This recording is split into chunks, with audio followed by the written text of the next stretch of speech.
Get out of this seat, kid. First class isn't for you, the man sneered, sprawling across 3A as if he owned it.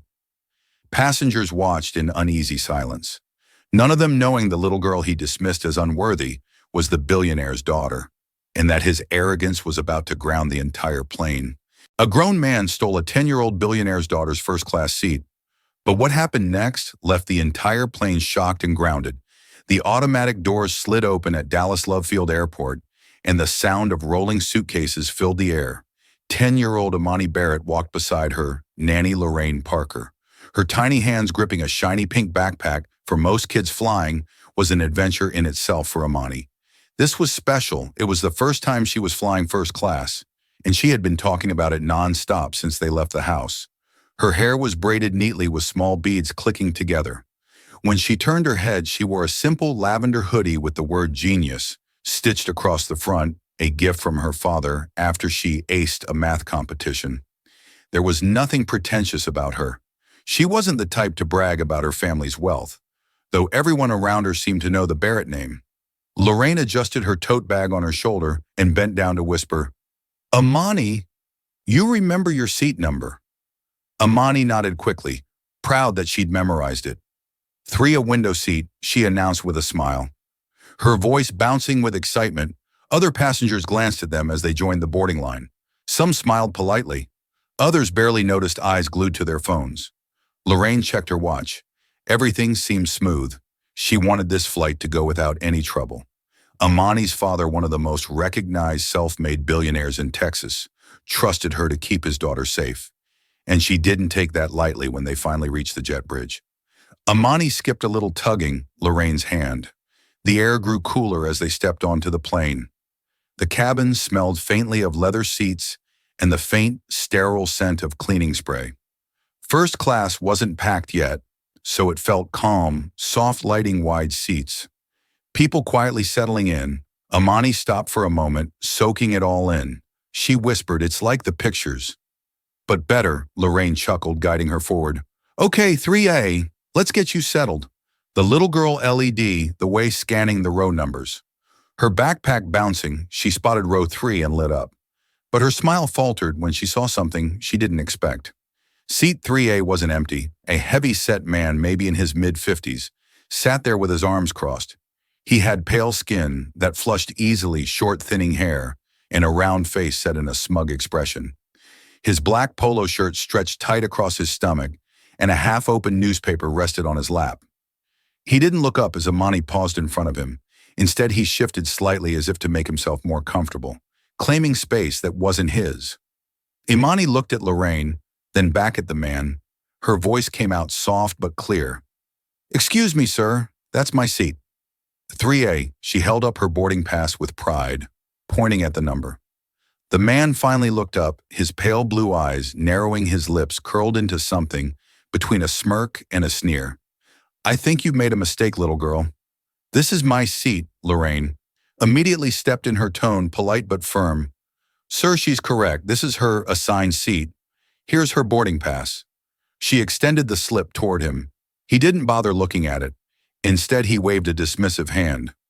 "I'm sure there's been a mix-up. Why don't you take her to the back? That's where kids usually sit." The words hung in the air like smoke.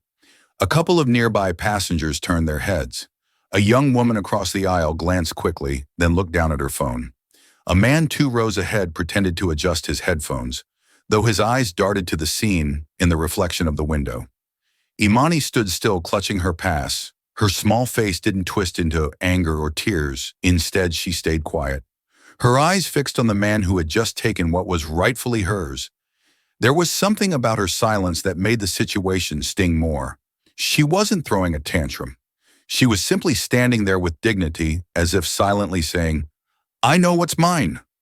Lorraine's voice hardened. "Sir, she's assigned to 3A. Please check your ticket. We don't want to make this harder than it needs to be." The man leaned back in the seat, folding his arms tighter across his chest. "Listen, I paid for first class.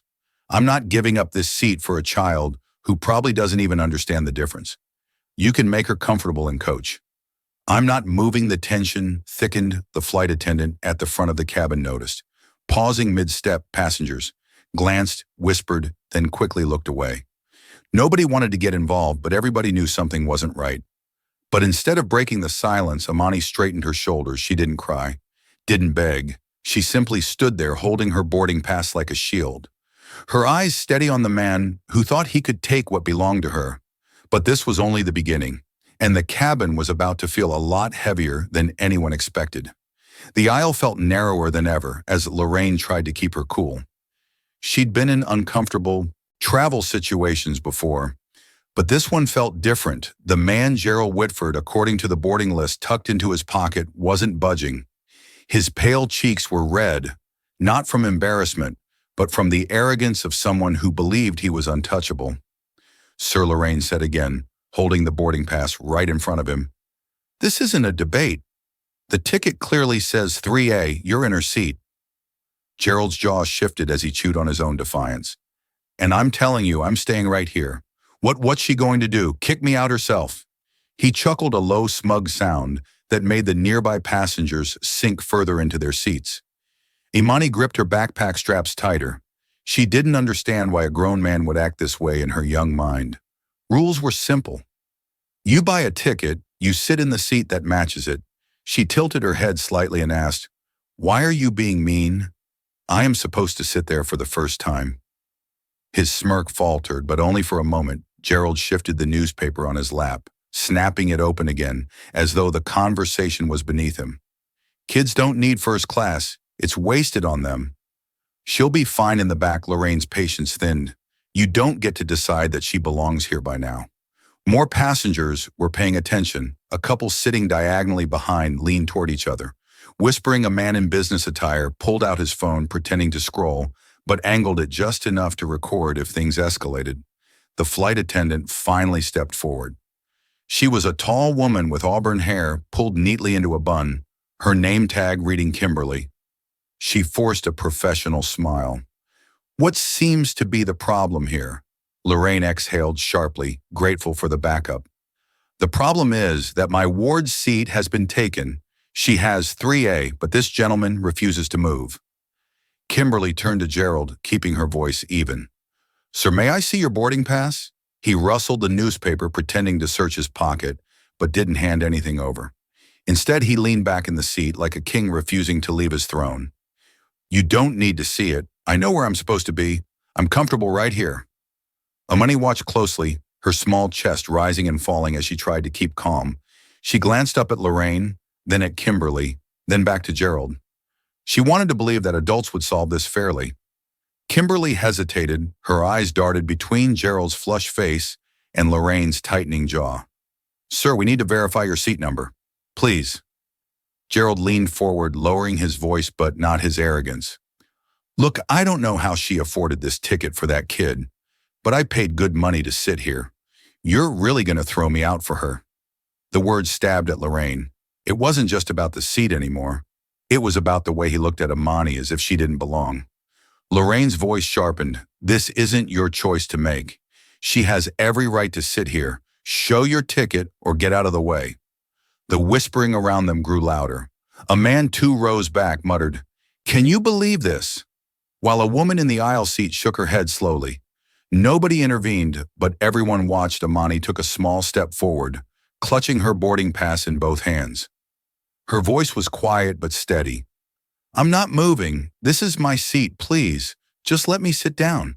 Something about her calmness made Gerald shift uncomfortably. For the first time, he didn't expect resistance from a child. His mouth opened, but no words came out right away. He coughed, then muttered, "Kids these days think they own the world." Kimberly glanced toward the front of the cabin, signaling discreetly to another crew member. The situation was slipping beyond polite conversation. Lorraine noticed the signal and clenched her jaw. She didn't like how long this was dragging on. Passengers could feel the energy shift. A college student in a hoodie whispered, "Why don't they just move him already?" Another man muttered, "Because they're scared to cause a scene before takeoff." Lorraine lowered herself slightly to meet Amani's eye level. You okay, sweetheart? Amani nodded, though her grip on the backpack straps didn't loosen. She whispered, "Why won't he let me sit? It's my seat." Lorraine brushed a braid from Amani's cheek and gave her a reassuring smile. Because sometimes people think rules don't apply to them. But we're not backing down, the flight attendant cleared her throat, trying one last time. Mr. Whitford, I need to see your boarding pass right now. He sighed loudly, throwing his hands in the air as if he were the victim of harassment. Fine, fine, let me dig it out. He fumbled in his pocket, pulling out the stub. Kimberly took it, scanning quickly. Her brows knitted together. Her voice dropped, but it was clear enough for those nearby to hear. Sir, your seat is 8C, not 3A. The whispers turned into a low ripple of gas. Gerald's cheeks flushed deeper, but he wasn't ready to surrender. He leaned back in the seat again, folding his arms. That's impossible. There must be a mistake in the system. I'm not moving. The disbelief in the cabin thickened. Everyone knew the truth now. Everyone could see the pass in Kimberly's hand, but Gerald still clung to the seat, determined to prove that his comfort outweighed a little girl's right to sit where she belonged. But what nobody realized yet was that this was about to drag the entire flight into a standoff, far bigger than just one seat. The air inside the cabin felt heavy, like everyone was holding their breath. Kimberly, the flight attendant, still had Gerald's boarding stub in her hand, clearly showing his seat was in row 8, but the man wouldn't budge. He leaned back, arms crossed, chin tucked into his chest as if digging in for a fight. Lorraine's lips pressed into a thin line. She'd dealt with rude people before, but this was different. Her voice cut sharp through the tense silence. The proof is right there. 8C, you're not supposed to be here now either. You move or we'll make sure someone moves you. Gerald snorted, his belly shaking under his stretched polo shirt. You sound real tough, lady, but I'm not moving because some spoiled brat thinks she owns the place. First class is in a daycare. Amani's eyes flicked down for a second, then back up at him. She didn't shrink away. She stood in the aisle, still clutching her pass, still waiting for someone to make it right. Another flight attendant, a younger man named Derek, walked over after Kimberly's signal. He had a calm expression but a firmness in his tone. Sir, this flight can't leave until you're in your assigned seat. You're delaying everyone here. Gerald turned toward him, voice dripping with sarcasm. Oh, I'm the problem, not the little princess here who wants to take over first class. He jabbed a thumb toward Amani, who didn't flinch. Lorraine stepped closer, her patience gone. How dare you talk to a child like that? You're embarrassing yourself. Gerald leaned forward, lowering his voice so it came out more like a hiss. Lady, you don't scare me. I've been flying longer than this kid's been alive. I'm not going anywhere. The murmurs around them grew louder. A woman in her 40s across the aisle finally spoke up. Sir, you're in the wrong seat. We all saw the ticket. Just move another man. Chimed in from row 4. Yeah, you're holding everybody up. Gerald turned on them too, snapping, mind your business. You don't know the whole story. Kimberly exchanged a look with Derek. She didn't want this to get worse, but it already had Lorraine notice the hesitation and called it out. Why are you letting him do this? You see what's happening, but you're standing there letting a 10-year-old get humiliated. The words struck deeper than anyone expected. A few passengers nodded. The tension was no longer just between Gerald and Amani. It was about whether the crew had the courage to handle it. Amani, still quiet, finally spoke again. I don't want to fight. I just want to sit in my seat so we can go. Her voice was soft, but the honesty in it sliced through the chaos.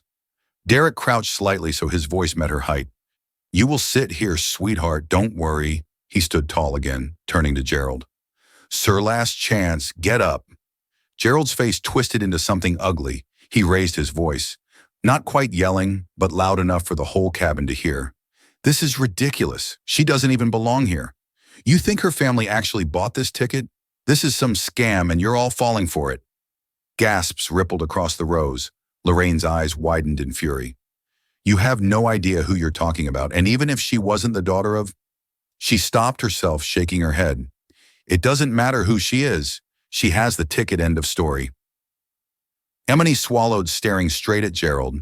She didn't raise her voice, didn't argue. She just said, You know you're wrong. The simplicity of her words made a few people clap softly, almost like an instinctive response. Gerald turned scarlet. Oh, so now you're clapping for a kid. Pathetic. Kimberly's radio crackled. She whispered quickly into it, then looked at Gerald one more time. Sir, if you refuse to comply, we'll have to remove you from the aircraft. Gerald slammed his newspaper shut, the sound echoing through the cabin. Go ahead, let's see. You try. The murmurs turned to full-blown conversations, a man muttered. We're never leaving on time, a young woman said under her breath. They should have dragged him out already. Lorraine placed a hand on Amani's shoulder, whispering softly, Stay calm, baby girl. Don't let him see he's getting to you. Amani nodded, standing tall despite her small frame. Her silence screamed louder than any tantrum ever could. The flight attendant stepped back, waiting for the captain to arrive. Passengers leaned into the aisle, whispering, recording. Watching, everyone knew now this wasn't just a disagreement over a seat. It had become a standoff, and the whole cabin was caught in it. But what none of them realized was that the standoff would drag in more voices, and soon everyone on that plane would have to choose where they stood. The cabin felt like a classroom where the teacher had stepped out, everyone buzzing, whispering, watching the tension grow without anyone fully stepping in the air. Vents hissed faintly overhead, but no one could ignore the scene unfolding in row 3. Gerald still clung to the seat like a stubborn child. Arms folded, jaw tight, Amani stayed in the aisle with Lorraine's hand resting gently on her shoulder. She wasn't crying, wasn't shouting, just standing there. Her little fingers gripping the strap of her backpack. Her calmness unsettled more people than if she'd thrown a tantrum. Passengers leaned toward each other. A college-age guy in a gray hoodie whispered to the woman next to him, Man, this is wild. They showed him the ticket and everything. The woman shook her head. It's not just about the ticket. Look how he's looking at her like she doesn't belong here. 2 rows back, an older couple spoke in low voices. The wife murmured, Why don't they just throw him out already? Her husband sighed, because they don't want the headlines. Imagine the story. Plane grounded because of a seat argument. The whispers weren't private anymore. They layered over each other like background music, everyone talking, but no one brave enough to stand in the aisle with Amani. Lorraine noticed it. She raised her voice just enough so nearby passengers could hear. You all see what's happening. He's taking her seat. Are you really going to sit there and pretend it's not happening? A few heads turned away quickly. Guilty looks flashing across faces. Nobody wanted to be the one to step into a confrontation. From the back of first class, a man in a navy blazer finally spoke up. The flight attendants need to handle this. That's their job. Yeah, another voice chimed in, but they're dragging their feet. Kimberly stood, stiff arms at her sides, her professional mask cracking around the edges. She looked like she wanted to fix it, but didn't want the situation to spiral into chaos. Derek, standing behind her, kept his eyes on Gerald. Jaw set, Gerald, fueled by the fact that nobody was physically removing him, raised his voice. You see, nobody's making me move because they know I'm right. This seat's wasted on a kid. A murmur of disapproval swept across the rows. A woman with braided hair shook her head. What's wasted is all of our time because you can't follow the rules. Gerald shot her a glare. Mind your own seat. Amani's soft voice cut through. Again, I just want to sit down. That single sentence hung in the air. Quieting the whispers for a moment, there was something about the innocence in her tone that shamed the adults who had been too afraid to speak louder. A man in his 30s leaned into the aisle and said firmly, Kid's right, let her sit. Another passenger followed, Yeah, this is ridiculous. Still, Gerald stayed planted, his knuckles whitened as he gripped the armrest. He was sweating now, beads glistening on his forehead, but his pride wouldn't let him back down. Lorraine sighed, leaning down to whisper in Amani's ear, You're doing amazing. Don't let him see you're tired. Amani nodded, clutching her boarding pass tighter. Her eyes, though young, held a seriousness that made even some of the passengers uneasy. She wasn't looking away behind them.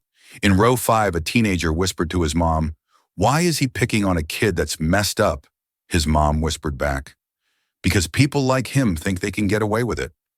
The cabin became a chorus of quiet conversations, each side of the aisle split between frustration, disbelief, and fear of getting involved.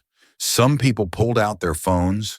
Others tried to bury themselves in magazines or screens, pretending it wasn't happening.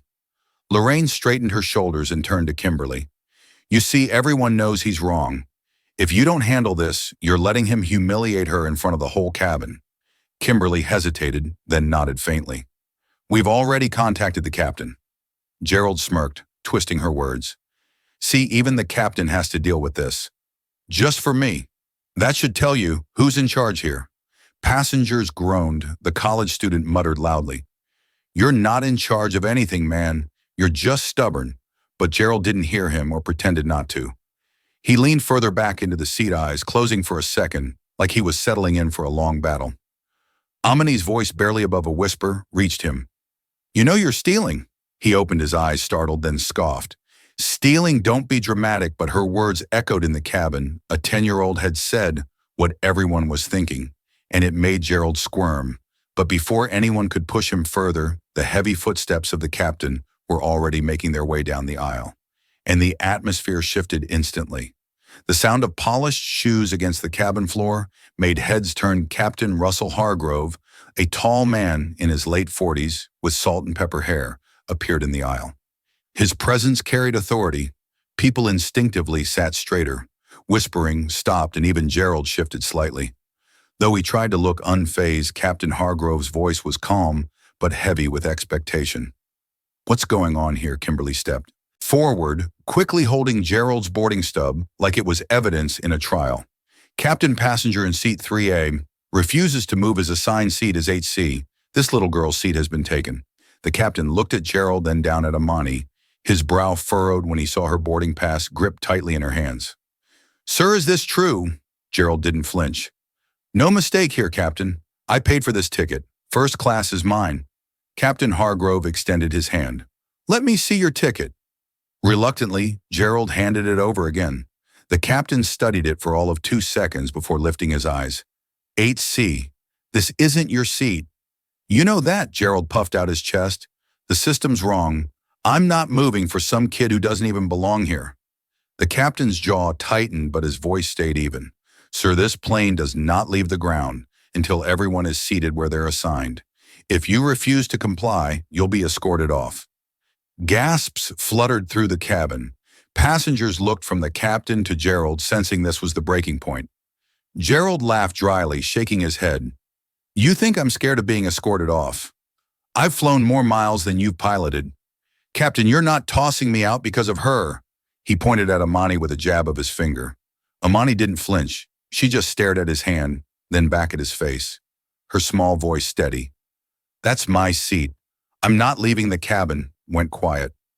Her calm, unshaken tone made Gerald look smaller. Even though he filled the seat, Lorraine placed a hand on her shoulder proudly. She's right, Captain. She shouldn't have to beg for what she already paid for. The captain nodded slowly, agreeing, but he didn't move Gerald right away. Instead, he pulled Kimberly and Derek to the side, their hushed voices carrying just enough to be overheard by the rows nearby. Kimberly whispered, If we drag him out, someone's going to film it. That video hits the internet and suddenly we're the ones in trouble. Derek shook his head. If we don't, people are going to say we let a grown man bully a child. The captain rubbed his forehead. Either way. We risk bad press, we're stuck. Passengers started whispering again, catching pieces of the conversation. A man in row 4 muttered loudly, They care more about headlines than doing the right thing. A woman behind him added, Exactly what kind of example is this? For the kid Lorraine overheard, and raised her voice just enough to carry. You hear that, Captain? Everyone sees it. What message are you sending her? That grown men can steal from children and face no consequences. The captain glanced at Amani, who was still standing there quietly, her hands never letting go of her pass. Her face wasn't angry, but it carried the weight of someone much older. He lowered his voice, but everyone could feel the shift. We can't let this continue. Gerald barked a laugh as if mocking the decision. Oh, come on, you're really going to throw me off for a 10-year-old. She'll forget about this by the time she lands. Amani finally spoke again, looking right at him. I'll remember because you tried to make me feel small, but I'm not. The words landed harder than any adult could have thrown at him. A ripple of murmurs spread. Someone whispered, Wow, another voice said softly. That kid's braver than all of us. Gerald's smirk faltered for the first time. His knee bounced nervously, betraying the arrogance he still tried to project. Captain Hargrove straightened his shoulders. Decision made, Mr. Whitford. Last chance. Take your assigned seat or be escorted off this aircraft. The cabin held its breath. Everyone was waiting for the outcome. Their phones angled, discreetly ready to catch what came next. Gerald leaned back, his voice louder now, desperate to regain control. You wouldn't dare. You need me out of the way, then go ahead. Shut this whole plane down. The captain's silence said everything. Kimberly's radio crackled with the voice of ground staff waiting on standby. Passengers exchanged nervous glances. Some were annoyed at the delay, others furious at the injustice. But all of them knew this wasn't just about one seat anymore. But just when it seemed the crew might finally act, Amani herself took a small step forward, shifting the balance of the moment in a way no one expected. The entire cabin felt like it had gone still. Phones were half raised, passengers leaned into the aisle, and the captain's words still lingered in the air. But then Amani stepped forward. Her lavender hoodie seemed almost too big for her tiny frame, but her voice carried a strength that didn't match her size. She held her boarding pass close to her chest and looked straight at Gerald. You're wrong, and everyone here knows it. My seat says 3I, not 8C. You're sitting in the wrong place, and you don't care because you think I can't do anything about it. But I can stand here, and I won't leave. The words came out, clear, steady, and somehow heavier than if an adult had shouted them. A murmur rippled through the cabin. People shifted in their seats, surprised that a 10-year-old had found the courage, most of them. Hadn't Gerald forced a laugh? But it came out hollow. Look at her trying to lecture me like she's a grown-up sweetheart. You're just a kid. Kids don't make the rules. Amani didn't blink. She tilted her head slightly, but grown UPS are supposed to follow them. That landed several passengers, clapped softly, the sound quickly building until it filled the front rows. Gerald's face flushed crimson. He turned sharply toward the captain. You're really going to let a child tell you how to run your plane? Captain Hargrove raised an eyebrow, but didn't answer. He didn't need to. The silence told Gerald everything. Lorraine's voice trembled with pride as she crouched beside Amani. Sweetheart, you don't have to say more. But Amani shook her head. She wasn't done. When I grow up, I don't want people to treat me different because I'm smaller, or because I'm a kid, or because I look different. I want people to treat me the way they'd want to be treated. That's all. Her words, simple but piercing, hung in the air. No one moved. Even the passengers who had been pretending to scroll through their phones looked up now, ashamed of their silence. From the middle rows, a voice finally called out, "She's right." Another added, "Yeah, man, get out of her seat already." Gerald shifted in his chair, gripping the armrest tightly. He tried to regain control. You people don't get it. I'm not the bad guy here. I'm just asking for some respect. Derek, the younger flight attendant, spoke for the first time with real firmness. Respect goes both ways, sir. Right now you're not giving any. Kimberly crossed her arms, nodding slightly. She's shown more respect in the last 10 minutes than you have this whole flight. Gerald's mouth opened, but no comeback came. He was trapped not just by the crew or the captain, but by the truth of what a little girl had said. Amani clutched her backpack strap, turning slightly toward Lorraine. I don't care if we're late. I'm not giving up my seat. Lorraine squeezed her shoulder, whispering, and you won't, I promise. The cabin filled with whispers again, but they were different now. Passengers weren't just gossiping. They were voicing their support out loud. Kid's braver than all of us. She shouldn't have to fight like this. This is embarrassing for the airline. And for him. Gerald huffed, tugging at his shirt collar. He looked at the captain, then at the crew, then back at the passengers who were now clearly against him. His bluster wasn't enough anymore, but his pride still held him glued to the seat. Captain Hargrove finally broke the silence. Mr. Whitford, this young lady has shown more maturity than you. If you don't move to 8C, I will call security to escort you off. That is not negotiable. Gerald glared at him. You'd really ruin this flight for everybody over one seat. Before the captain could respond, Amani spoke again, her tone sharper now. No, you're ruining it. Not me, not them. You. The cabin erupted in claps and murmurs of agreement. For a moment, Gerald looked cornered, his arrogance deflating under the weight of a child's words in the eyes of an entire plane. But instead of standing, he tightened his grip on the armrests, his knuckles white. His pride refused to let go. But the crew knew stalling any longer would put the entire flight at risk, and the decision about what to do next was no longer a question. It was a demand. The pressure inside the cabin was almost physical now. Passengers leaned into the aisle, waiting to see if the captain would follow through. Gerald sat stubbornly in 3A, but the cracks in his confidence were visible. Sweat trickled down his temple, and his breathing grew heavier. Captain Hargrove spoke into his radio, his voice low but firm.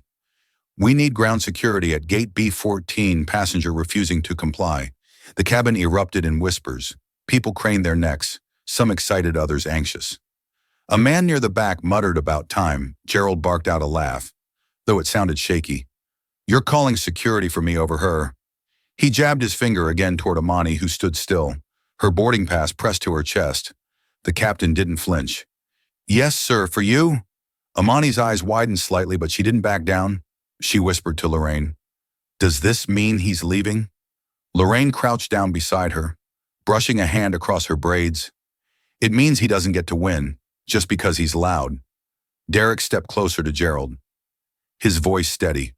"Sir, for your own sake, I suggest you move before security arrives." Gerald shook his head, his pride refusing to bend.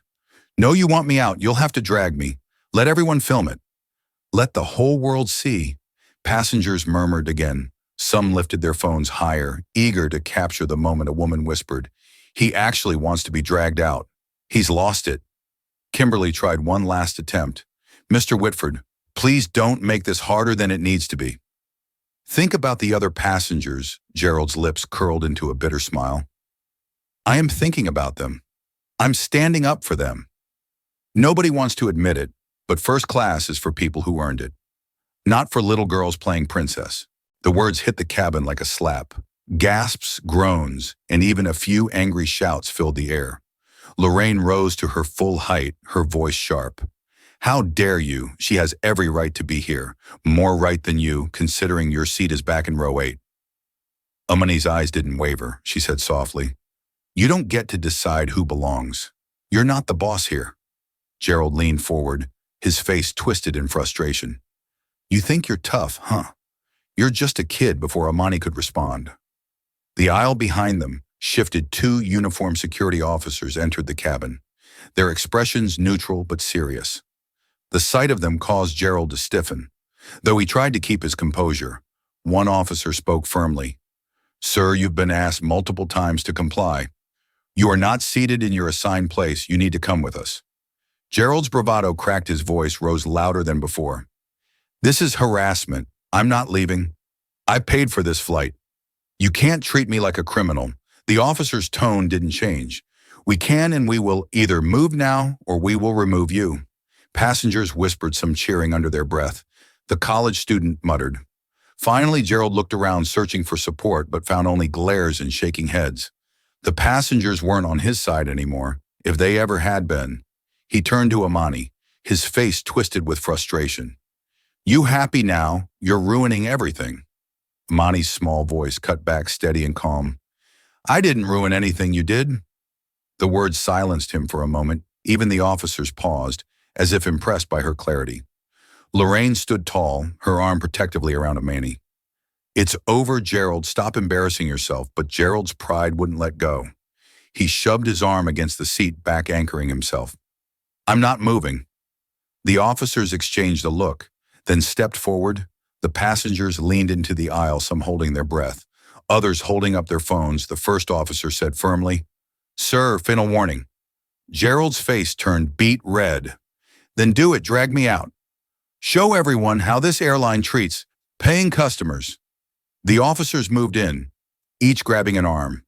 Gerald flailed his protests echoing through the cabin, but his bulk couldn't stop trained hands. Passengers gasped. Some shouted, others clapped. Amani watched quietly, her grip on Lorraine's hand tight, but her eyes unblinking. She didn't look away, didn't flinch. She just watched as justice finally arrived, not through anger, but through patience and truth. But while Gerald was being hauled out, nobody expected the fallout that came next. The plane itself wouldn't be leaving anytime soon. The cabin buzzed with energy as Gerald was hauled down the aisle, still kicking and shouting. His voice echoed, even as the security officers pushed him through the jet bridge. "This isn't over. You'll hear from my lawyer. All of you are sheep." The door closed behind him, and for the first time since boarding the cabin, exhaled. Passengers clapped, some louder than others. A woman across the aisle said, "About time." The college kid in the hoodie chuckled. "I can't wait to see that video online." Lorraine bent down to Amani's level. "It's over, sweetheart, you did it." Amani shook her head softly. No, he did it to himself. Her words struck Lorraine in the chest, almost making her tear up. This wasn't just a child parroting what she heard at home. This was Amani processing, standing taller than anyone expected. Kimberly cleared her throat, trying to regain control of the cabin. Ladies and gentlemen, thank you for your patience. We'll be departing shortly. But she didn't sound convinced. Derek walked back up the aisle, muttering to her quietly. Ops just called. They're grounding us until they review the situation. Kimberly's face fell. You're serious, he nodded. Policy. They don't want to risk taking off until they file a report? The announcement hadn't been made yet, but word spread quickly. A man groaned loudly. You mean, after all, that we're not even leaving another passenger? Muttered figures, always the innocent ones who pay the price. Amani overheard and tugged on Lorraine's sleeve. Are people mad at me? Now Lorraine crouched, looking her in the eyes. No, honey, they're mad at him. You just wanted your seat? But before Lorraine could say more, the captain returned to the cabin, his voice carrying authority. Ladies and gentlemen, I regret to inform you this flight is being delayed for the time being for safety and documentation purposes. We cannot depart until ground security clears us. I understand your frustration, but this is out of my hands. Groans filled the cabin. Some passengers cursed under their breath. Others sighed heavily, pulling out phones to rebook connections. The unity they had felt moments earlier quickly fractured into self-interest. A man in business attire muttered loudly. All this because of one spoiled kid in first class. The words cut sharp. Lorraine spun around. Excuse me. She had every right to that seat. The man shrugged, unfazed maybe, but now the rest of us are paying the price. Could have let it go. Amani heard it too. She turned. In her seat, her voice soft but piercing. So you think it's okay for him to steal? Because it's easier for everyone else. The man's lips parted, but no words came out. Other passengers looked at him with disapproval until he shifted uncomfortably and faced forward. That's when a woman sitting near the front spoke up, her tone thoughtful. Do you all even know who she is? Heads turned, Lorraine stiffened. She didn't want attention drawn to Amani's family, but the woman continued. That's Amani Barrett. Her dad is Darnell Barrett, the billionaire who built Barrett Tech. He's donated millions to schools and hospitals across Texas. That's his daughter. The reaction was instant. Whispers raced through the cabin. Wait, really? Barrett Tech? I saw him on Forbes. Gerald's earlier words, she doesn't belong here, sounded even more absurd now. Amani shifted in her seat, uncomfortable with the sudden recognition. She whispered to Lorraine. I didn't want them to know. Lorraine rubbed her shoulder gently. It doesn't matter if they know you earned respect long before they learned your last name still. The mood in the cabin shifted again. Some passengers who had been indifferent or annoyed now looked at Amani with admiration or guilt for not standing up sooner. The college student broke the silence with a grin. So a billionaire's kid had to teach us all what fairness looks like. That's something a woman across the aisle added. Doesn't matter whose kid she is. She was right from the start. That man was wrong. Amani looked down at her backpack. I don't want them to treat me different just because of who my dad is. Lorraine smiled softly, and that's exactly why you're special, sweetheart. Meanwhile, Derek whispered to Kimberly, ground ops still won't clear us. They say the altercation has to be fully logged before we leave. Kimberly sighed, glancing at Amani. One man's pride just cost a whole plane full of people hours of their lives. But as the minutes ticked by and frustration spread, the story of what had just happened began to grow larger than the delay itself. And soon passengers realized they had all been part of something they'd never forget. The announcement hit like turbulence. No one was ready for the flight was officially grounded until further notice. The captain's voice echoed through the speakers. We appreciate your patience, but safety and protocol require us to remain at the gate while we finalize documentation with airport security. The groans came instantly. A man in a suit slammed his laptop shut. Unbelievable. I've got a meeting in Phoenix. I'm missing because of this circus. A mother juggling a toddler muttered. Try explaining this to a 2-year-old. Phones lit up as people rushed to rebook or complain online. A chorus of sighs, curses, and mutters filled the cabin. The sense of unity that briefly stood behind Amani was splintering into irritation. Lorraine pulled Amani close, her arm wrapped protectively around the girl's shoulders. She whispered, Don't let them get to you. This isn't your fault. But Amani had already noticed the sideways glances. passengers tapping away at phones, whispering, some even throwing quick looks her way, like she was the cause. Her little hands twisted the strap of her backpack. "They're mad at me now," she said quietly. Lorraine tilted her chin so their eyes met. "No, baby, they're mad because they got inconvenienced. But you didn't cause this. Gerald did, don't you? Carry his mistake." Still, the murmur of frustration continued around them. A man in row 5 leaned into the aisle, his voice sharp. "She should have just sat somewhere else. We'd be in the air by now." Another passenger shot back instantly. "Oh, so it's her job to move when a grown man steals her seat. That's what you're saying?" The first man shrugged. "I'm saying I care more about getting home than teaching a kid a life lesson." Amani turned in her seat, her small voice cutting through the argument. "It's not a lesson. It's what's fair. If I moved, then he would have won. And then next time he'd do it again to someone else." Silence followed. Even those frustrated had to acknowledge the truth in her words. Lorraine squeezed her hand proudly. Kimberly made her way down the aisle, trying to soothe passengers. "We understand your frustration. Please know we're doing everything possible to resolve this quickly." A man muttered, "Talk faster." Others, though, started to speak louder in defense of Amani. The college kid near row 6 raised his voice so everyone could hear. "This little girl had more guts than all of us. If she can stand up for what's right, we can wait an hour." A few passengers clapped. Not everyone joined in, but the atmosphere softened slightly. The tension began shifting from frustration at Amani to frustration at Gerald. Even though he was already gone, Lorraine leaned back in her seat, exhaling slowly. "See, sweetheart, the truth always comes out, even if people fight it." At first, Amani nodded, but her brows furrowed. Why do people get mad at the wrong person? First, Lorraine thought about it, then answered gently, because blaming someone is easier than facing the truth, but the truth always wins if you stand tall. Meanwhile, Derek whispered with Kimberly near the galley. "Ops says this delay could be over 2 hours. They've got to file an official report because security had to step in." Kimberly shook her head all this over. One man's ego, passengers overheard groaning again. 2 hours, are you kidding me? Amani caught the complaints, her small shoulders sinking. Lorraine leaned close again.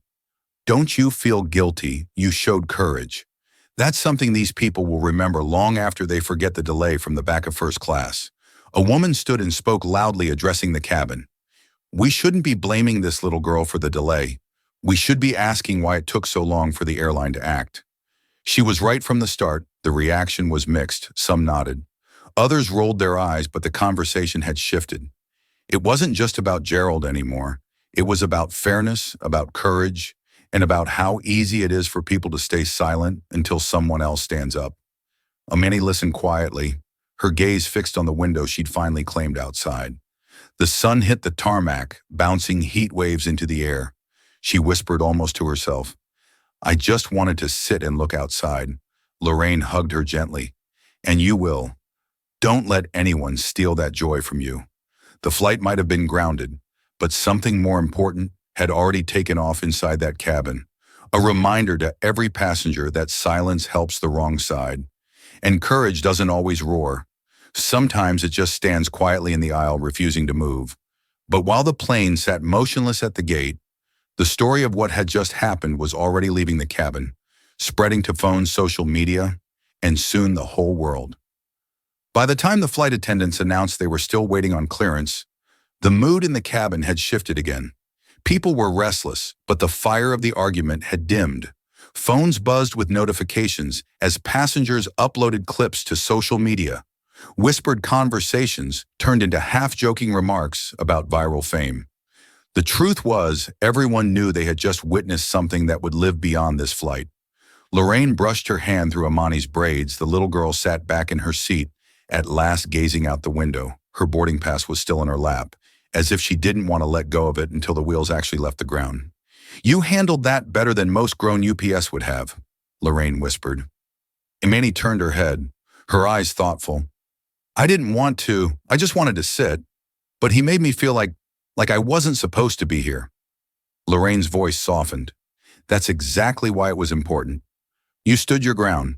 Sometimes people will test you, not because you're wrong, but because they want to see if you'll give up. And you didn't. Amani nodded slowly, then looked back toward the aisle where Gerald had sat. Do you think he's still mad? Lorraine chuckled under her breath. Probably, but his anger doesn't change the truth. He was wrong and everybody knows it now. A woman across the aisle leaned over, sweetheart. You were brave. Don't ever let someone take from you. What's yours, people like him? They thrive when others stay quiet.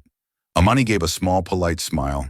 She was shy about the attention, but her eyes brightened at the kind words. Not everyone was so gentle. Though the businessman in row 5 sighed heavily. Brave or not, we're still stuck here. Some of us have lives to get back to. Lorraine's head snapped in his direction, but Amani tugged her sleeve before she could respond. The little girl spoke for herself. You're mad because we're late, but if I gave up my seat, you'd still be mad. People like him don't stop when they get their way. They just take more. Would you want that to happen to you? The man blinked, caught off guard. He didn't answer. The cabin fell into a hush, and for the second time that day, Amani's words carried farther than any adult's argument could. The college kid grinned, breaking the silence. She's smarter than half the professors. I know. That got a few chuckles, lightening the mood. The captain reappeared, addressing the cabin. We've been given clearance to depart in the next 30 minutes. Thank you for your patience. I know this wasn't the flight you expected. Passengers clapped lightly. Relief replaced some of the frustration. The tension finally began to lift as the crew prepared again for departure. Lorraine leaned close to Amani. Remember this moment, baby. Not because it was hard, but because you stood tall. The world won't always be fair. People will test you, doubt you, even steal from you. But if you know your worth, you'll never let them win. Amani whispered, almost like a promise to herself, I won't. The engines hummed to life, the cabin vibrating gently. Passengers shifted in their seats, buckling belts, tucking away phones outside the runway. Stretched long and waiting, the incident might have delayed the flight, but it had left something behind too. A reminder that respect isn't about size, age, or status. It's about treating people the way you'd want to be treated. Some passengers would tell the story as an inconvenience. Others would share it as a headline. But a few, those who had really listened, would remember the courage of a 10-year-old girl who stood her ground without shouting, who reminded them that fairness doesn't ask for permission, it demands to be honored. As the plane taxied forward, Lorraine squeezed Amani's hand. You did good. Amani looked back at her with a small smile. I just wanted my seat, and maybe that was the lesson all along. Sometimes justice isn't about winning a fight. Sometimes it's about refusing to shrink, even when the world tries to push you back. This story reminds us that silence in the face of wrong only helps the wrong side. Courage doesn't always roar. It can stand quietly, holding its ground, refusing to be moved. If this story moved you, take it with you, speak up when you see unfairness, teach the next generation to stand tall, no matter their size or age. And remember, true respect is never given to those who steal it. It belongs to those who earn it.